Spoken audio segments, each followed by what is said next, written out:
নবাব জাকির উদ্দৌলার 150তম বংশধর নবাব লাঙ্কু উদ্দৌলা টয়লেট থেকে হাজির। বাইরে যাবেন, বাইরে সারা দিন টয়লেটে গন্ধ। সেনাপতি, আদেশ করুন গন্ধরাজ।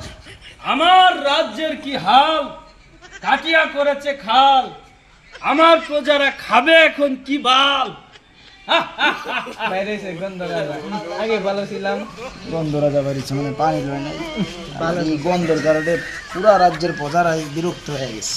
হ্যাঁ, আমার রাজ্য থেকে আমার নামে আমি তো বদনাম। বদনাম করিনি। সেনাপতি, আদেশ করুন গন্ধরাজ। সেনাপতি, আমার প্রজারা কোথায়? আপনার প্রজারা আপনি আসার আগেই ভালো ছিল বলছি, এখন আপনি আসাতে হাঙ্গামা বেড়ে গেছে, আপনার প্রজারা বিরক্ত হয়ে গেছে। আপনার মতো গন্ধরাজা তারা চায় না, চায় না। এত বড় স্পর্ধা তোমার?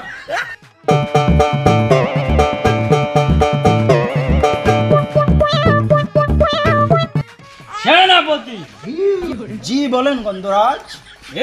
এগুলো কি সেনাপতি? এগুলো আপনার রাজ্যের খাল কাটিয়া বাল কাটিয়া কাটন করিয়াছি। এই মালগুলো আমার প্রজাদেরকে কেন দেওয়া হয় নাই মন্ত্রী সাহেব? প্রজার এই কোন জিনিস এই রাজ্যের প্রজারা গ্রহণ করবে না, তারা বলছে এগুলা গন্ধরাজার গন্ধ জিনিস আমরা নেব না।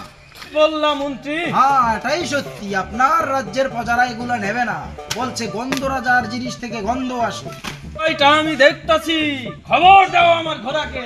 তার তো ঘোড়াই নাই, তাহলে আমি আনবো কিভাবে? সেনাপতি, এখনো দাঁড়িয়ে আছো কেন? রাজা হাজির করছি। রাজা মশাই, ঘোড়া তো গন্ধের কারণে রাজ্য ছেড়ে পালাইছে, চলেন হাইটেই চলেন। চলো, আমরা হেঁটেই যাচ্ছি।